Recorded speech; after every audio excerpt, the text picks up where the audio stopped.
Hey, are you eating too much? Are you eating all the wrong things? Do you have some questions you really need answered about your life? Well, guess what? We're going to have some answers for you today. My name is Vin Dacquino. Our guest, Sharon Holand Gelfand. Sharon, you are a nutritionist of sorts. What exactly are you, and what exactly do you do? Well, it's a great question. Yeah. First, it's a pleasure to be here, so thank you for having me. Thank you for coming. I am a nutritionist with a twist. Oh, So a nutrition with a twist. All right. basically, what I do is I'm a functional diagnostic nutritionist. So I go Whoa. in, I know, big title, I was like, what does that mean? Yeah. I go in and I find all these hidden stressors in people's immune systems, their hormones, their energy production, nervous system, mental state, and I work from that on the inside. But the twist, or part of the twist, is that I also help them heal their bodies from the outside, from their skin and what they're using, the air that they're breathing, the products that they're using. And for those who need some spiritual awakening and more bigger outlook on life, that's another twist. So it's both physical and spiritual and mental? And or- financial, Wow, because and when financial, people start to get wow. grounded and they start to really look at their lives differently and heal and get better from the So inside. you help them to be a better them. Yeah, exactly. Exactly. Wonderful. So that sounds pretty interesting, and I'm guessing that came after a while. You didn't just grow up deciding that's what you wanted to do. Was Not there at all. another career or another life? A couple of careers. Really? Yeah, actually.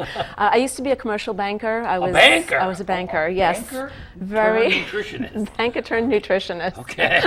I'm first generation American, so I was raised to go to school, get a good job, and work in the corporate world, and be independent. So I followed this path of what I was good at, never thinking about what I really enjoyed doing, Yeah. and in the process, Concentrating on putting bread on the table. exactly, And now you raising a concentrate on family. what to put on the table instead of bread. Right. Exactly. Okay. Exactly. That sounds good. All right. Exactly. Yeah. So yeah, you were making a living, and then somewhere along the line, did it just occur to you, or was there like a big moment that made you decide to go from banking to physical, mental, and spiritual health?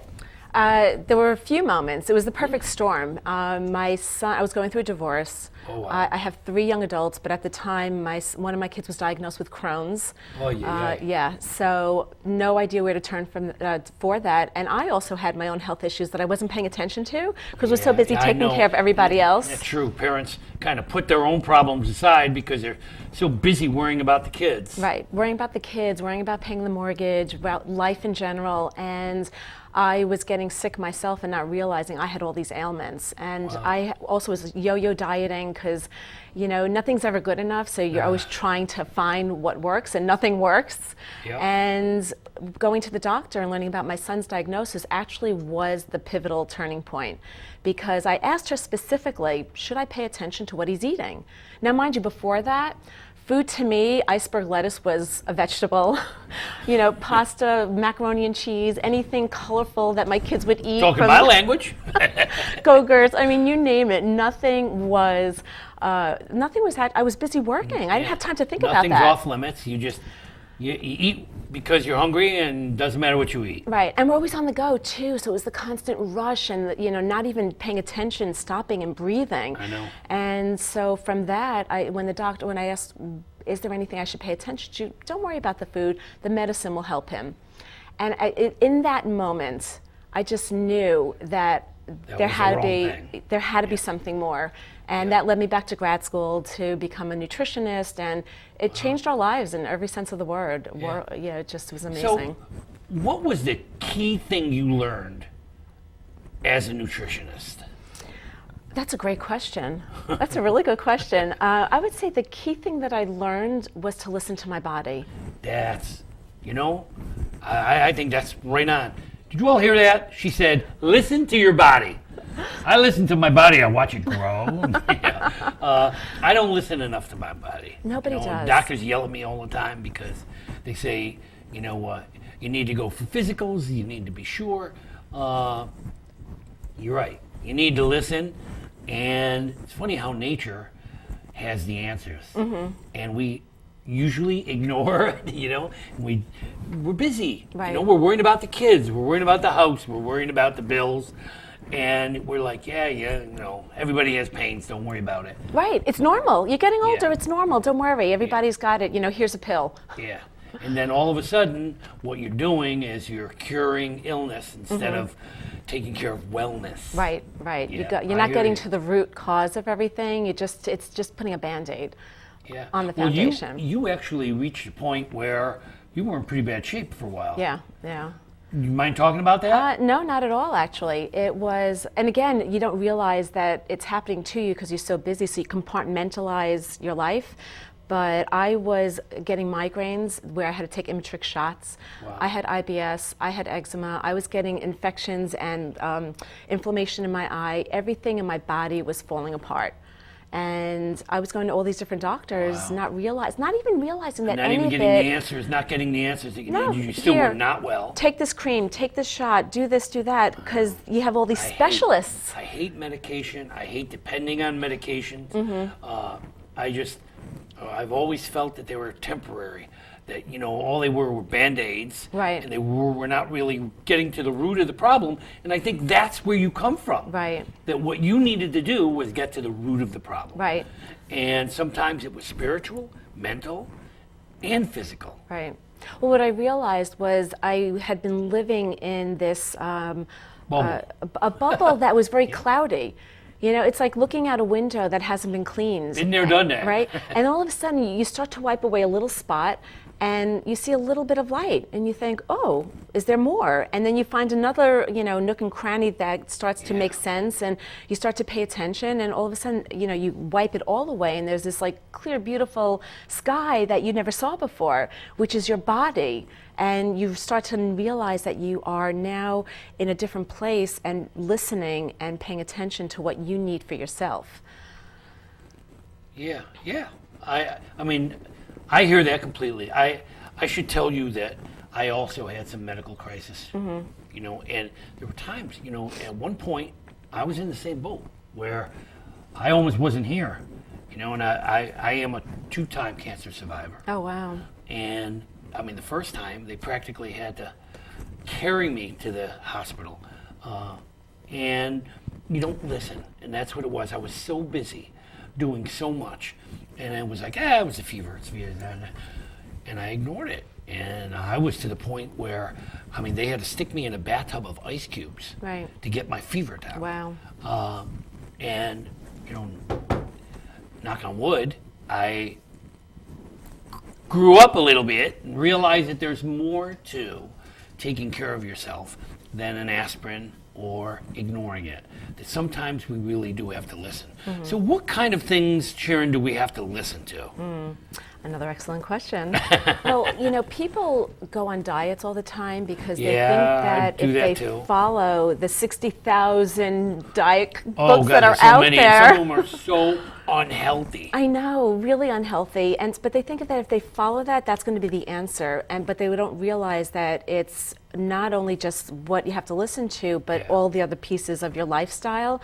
And I always tell people, don't start with removing everything, because when somebody tells you you can't have, immediately that's what you want. That's what you want. You go You're for right. it, and then you can't you're stop right. thinking about it. Yep. So I tell people, start with adding something healthy in every day. Start with a vegetable you haven't eaten, and try something new. And eventually, when you start to change your taste buds, because everything that we've been eating that's on a shelf in a store that's been sitting there forever is meant to coat our taste buds. It's meant to short circuit our neurotransmitters that then tell our brain that we're hungry and send all these signals that aren't real. Yeah. So by adding in real nutrients, we start to kick out all these old habits, which is actually what we did in our family.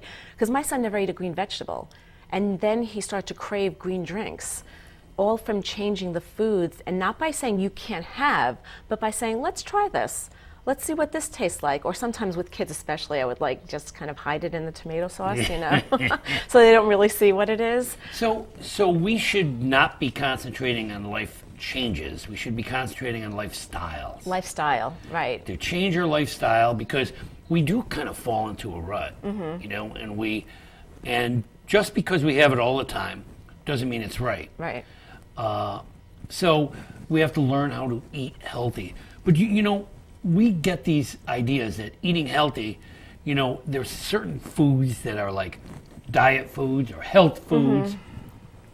So people think, oh man, if I'm going to lose weight, I have to start eating celery, and I have to eat cottage cheese. Or go low fat. Low fat. Right. Take out all the carbs. Yeah, I hear it. But isn't it really a combination of what you eat and what you do? I mean, do you focus on exercise as well? I focus on everything. And you know, when I work with people, they always have to fill out a whole health history of what they're doing presently. Yeah. And depending on, because everybody's different, depending on where they want to start, I focus on what their main goal is. What is it that they really need to change?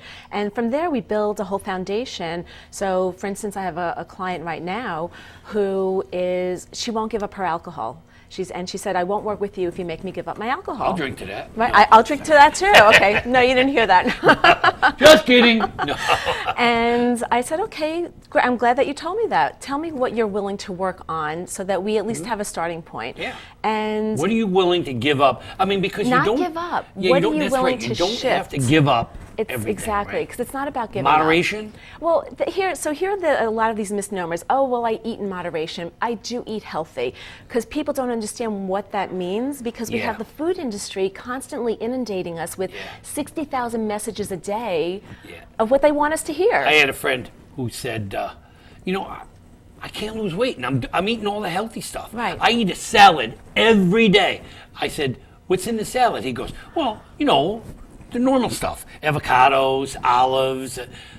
By the time he got done, I said, that's 9 things you have in your salad. You're not eating a salad, you're eating a whole meal here, you know, and not everything in that salad, just because salads are diet foods. The dressing that you put in it, all the other stuff you put in, makes it a non-diet food. Right, exactly. And so what I tell people is, especially for lunch and dinner, you know, to focus on their plate, thinking of what the plate looks like, and trying to put half of it with dark green leafy vegetables, colors of the rainbow, and then to divide the other sections. Whoa. Colors of the rainbow? Colors of the rainbow. So tell me about that. So you go to the supermarket, you look at the produce section, and by the way, supermarkets are fantastic these days because they're bringing in so many more organic produce and products that are, you know, that everybody can use that are affordable. But by colors of the rainbow, it's not just lettuce. Okay, now I'm going to impress you. Okay. I used to teach science for about 2 years. I'm basically an English teacher. One of the things I learned when I was teaching science is Roy G. Biv. The colors of the rainbow. Red, orange, yellow, green, blue, indigo, violet. Roy G. Biv. Yes. And when the kids learned Roy G. Biv, they knew the colors of the rainbow the same way. Yes. By taking the first letter of each one. So tell me how those colors become food. Red, you can have tomatoes. You know, the orange, you have the carrots. Purple, you have the eggplants. And it's looking at all the different vegetables because every color has different phytonutrients. Vegetables are basically healthy, yes? They're very healthy for you. Well, all right, a little caveat with that. Most of them are, but you have to be careful of the ones that are highly sprayed with pesticides. So you want to go organic with some of them, like apples and berries and tomatoes. And then there's like me with the Italian side. And I say, hey, I had vegetables for lunch. I had broccoli rabe. I fried it in the frying pan with sausage and garlic. And then by the time you get done, what you add to the vegetable could go against what you were trying to accomplish. Right, and that's where the other part of the plate comes in, where you want to add a good protein. And that good protein can be a good grass-fed beef also. Like, I don't tell people that they should be a vegetarian or a vegan because I believe our bodies need the different fats. And by the way, and this could be a whole other topic for another, show, but saturated fat is not at all what people think it is, and they've actually debunked it. So it's not necessarily bad for you? Not necessarily bad for Oh, you. saturated And fats. cholesterol That's good to know. is not necessarily going to cause heart disease. And this whole science community has in the process of redoing and reconfiguring what that actually means, because they've come out with new studies actually last year on how we've been not in a way misled because of what we thought we knew.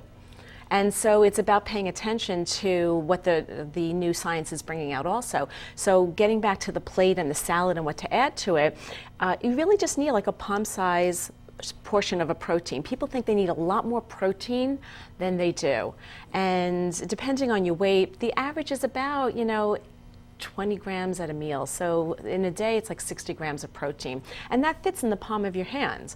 So you would add a protein to your salad. And then you need a good fat. We've been led to think, low fat, fat's not good for us. Fat's not good for you, but it is. That is actually so important that you need at least 30% fat in your diet. But fat doesn't mean ice cream. It doesn't mean, pouring man. on, the... You were on a roll there until you I know, got there. until I said the ice cream. I know, trust me, my ice cream was my heaven in the evenings. I still like ice cream. I don't care what you say. Well, and that's another thing. If you're going to have ice cream, eat the real thing. Don't eat the fake stuff. It's like I always say, go for the real thing. But I'm not a dessert eater, and I'm really not.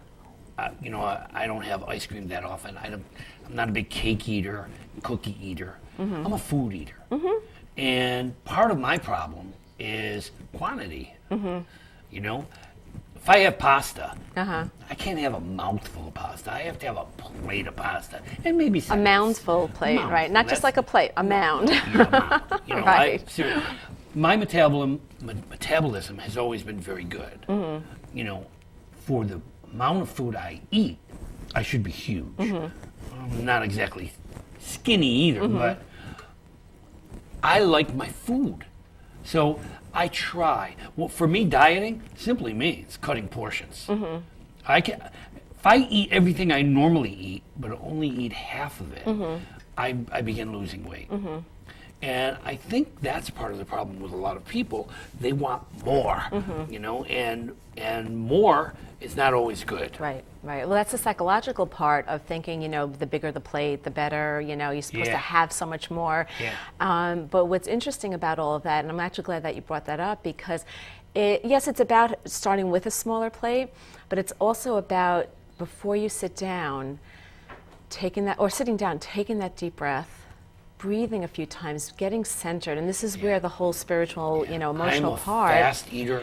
And that's the worst thing. The funniest story, that my family tells is when I used to hang around with my cousin, and his mother, my aunt, was like, rules are rules, and we couldn't go out to play until we finished our lunch.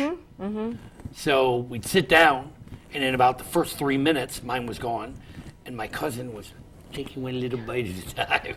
So if I had to wait for him, we'd go out and play in about 3 hours. So she'd leave, I'd grab his other half a sandwich, and I'd eat it so that we can get out of there faster. And it was just, my job is, when I sit down to eat, that's what I'm there for. Right. I eat, and I eat plenty, and I eat it quickly. And you don't leave anything over, because there are starving kids in Africa. That's right. That was the rule. And the worst thing, because of that, we always cooked more, so that we would be sure to have leftovers. And leftovers are the death of me. Because if I know there is food in that refrigerator that's going to go bad if I don't eat it, I will eat it, whether I'm hungry or not. No waste. And I'm learning to make less. When we had the kids around the house all the time, now the kids are grown, grandkids come. So I say, the kids are coming. So I filled the snack drawers. I did all the wrong things. So it took a long time. I figured by the time I'm 100, I'll have this thing down to a science. Well, here's a quick tip. When it comes to that part about eating a lot and eating, quickly, is taking that extra few minutes to breathe. Drinking a glass of water. Because a lot of times we're dehydrated and we don't even realize it, and we just think that we're hungry.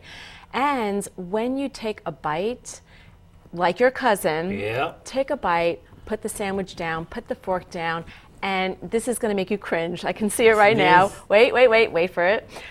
Chew whatever's in your mouth 20 to 30 times until it turns to mush.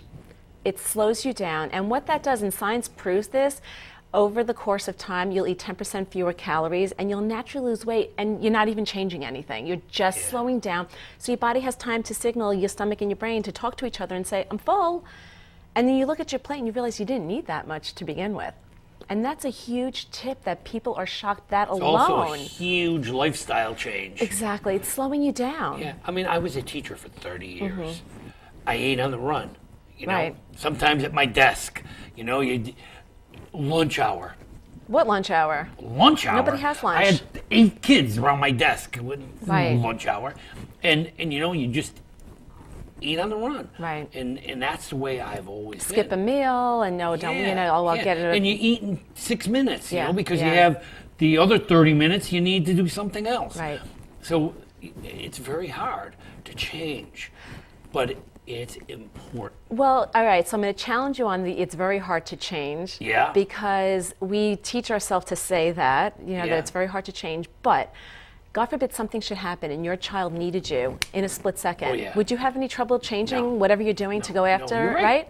You're So right. it's all that mindset work that goes with it of thinking, I can do this. It's really, maybe it is a challenge. So let's go there for a minute. Okay. Because we've been talking about the food end of this, but there's also the psychological Right, end of this. right. And you focus on that. You try to help people not only physically, but mentally and spiritually. Talk to me a little bit about that. Right. So because everything's all connected, and we all have our childhood issues when it comes to food. Right. And there's always a connection to something. Like some people eat when they're stressed, when they're happy, when they're sad, and something will always trigger it. And especially when we're in a rush, we don't want to think about anything. Right. So the first thing I do is I tell people keep food journals, Yeah. because that's how I get them to connect to why they're eating in the first place. Right. And you know, it starts with that intention, the mindset of we all have the same 168 hours in the week. Yeah. And that's a lot of time. Yeah. And when you break out how many hours you're sleeping and working and commuting and eating and doing whatever you're doing, and people say, I don't have time, you do have time. So it's stopping and pausing and allowing yourself to put yourself first a few minutes out of the day. And it starts, the way I even start that is bookending the day. And this has a lot to do with the food also, because when you wake up in the morning, we're out of bed, alarm goes off, rush, right? Yeah. Get the kids ready, get to work, you're gonna miss the train. And I already start talking faster and I'm like getting myself all anxious. Oh, I know, yeah. Right? And you know, It's- it's just like, you know, I laugh sometimes, but it's not funny. When, you know, my wife will say to me, what time is it? Is it 1 o'clock? Oh my God. Right. I'm getting a headache, I didn't eat lunch.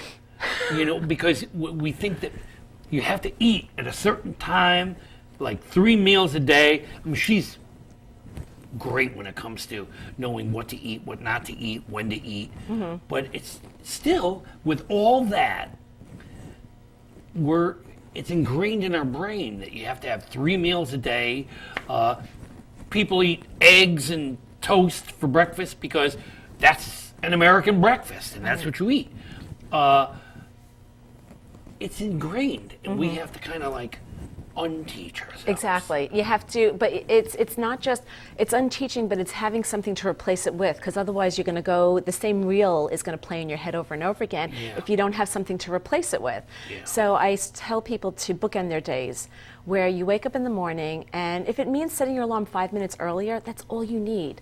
Where you breathe and you think of 3 things that you're grateful for. So tell me 3 things that you're grateful for today. Oh, my wife, my kids, and my house. Okay, right? And then you kind of build on it. And you know what? When you set your intention of that gratitude, you're already in a better mood. And you go through your day and you stop yourself intermittently throughout the day to remind yourself of what you're grateful for. Because there's so many things that go wrong. And we're so used to focusing on the negative. Then at the end of the day, before we go to bed, it's the same thing, stopping and breathing. And what were 3 good You things have that to happened? focus. Yeah. You know, so tell me 3 good things that happened yesterday. I mean, you would do this at night. Yeah. But what are 3 good things that happened to you yesterday? Good question. A lot of good things. I had dinner with my son, which was kind of nice. I went and actually had a physical at the doctor's. So I took a step towards my health. And I got my cover approved for my new book. Congratulations, that's exciting. Yeah, 3 good things. Right, so when we do that every day, and especially before we go to bed, if we don't watch the news Think and about we what we're grateful for. No, the gratitude starts in the morning, and you have the gratitude at night, but you switch it of the good things that happen, because again, we get so caught up in the bad things. We're a negative society. So we're into, So we go right. to bed with the Go to good bed things with with a positive mindset, because that's Sounds great. that connection. It allows our body to slow down, and our bodies do its biggest digestion at nighttime while we're sleeping. So if we can relax our bodies at night and allow it to rest and digest, then we start the next day feeling better, and it starts to build on itself, and that's how you change Remember your when lifestyle. we spoke before, you said that, oh my goodness, the show is a half an hour long? Yes. What are we going to Well, guess what? You were at the end. We're Oh down my to God. like the last 2 minutes. So You're right, talk it goes to me, quickly. talk to them. Okay, I'm going to talk to you right now. Here's a little tip, another little tip. So, a few things that I'd love for you to get away, walk away with, and then you can always go to my website, SharonHoland.com, for more information. But people always say, do I need 3 meals a day? You should eat every 3 to 4 hours. And if you need a snack during the day, all you need is a handful of nuts. So these nuts, and they can be any nuts you want. And here's where people are like, oh my God, it's so fattening. You need the fat, you need the protein. Take one at a time and chew it 20 to 30 times. Oh yeah, I can do If that. you do this, but you drink a glass of water first, I can practically guarantee you, if you do it properly, you really will feel satiated. And the whole idea is to keep your blood sugar level throughout the day by having all of your nutrients, your fats, your proteins, your carbs. This way you don't have that drop in the afternoon, and you can start focusing on that and bookending your day. Well, I cannot thank you enough for all that great advice. Well, thank Can you. promise you that I'll be able to make those lifestyle changes all at once. Baby steps. But you do get me thinking, and you're right. It's time to start thinking about you. It's time to start thinking about being healthy. Be the best you can possibly be. And you are the best you could possibly be. Thank you so much. For joining It was a us. pleasure. Thank you for being here today. Thank you for being here today. Thank Thank you. you for tuning in to One on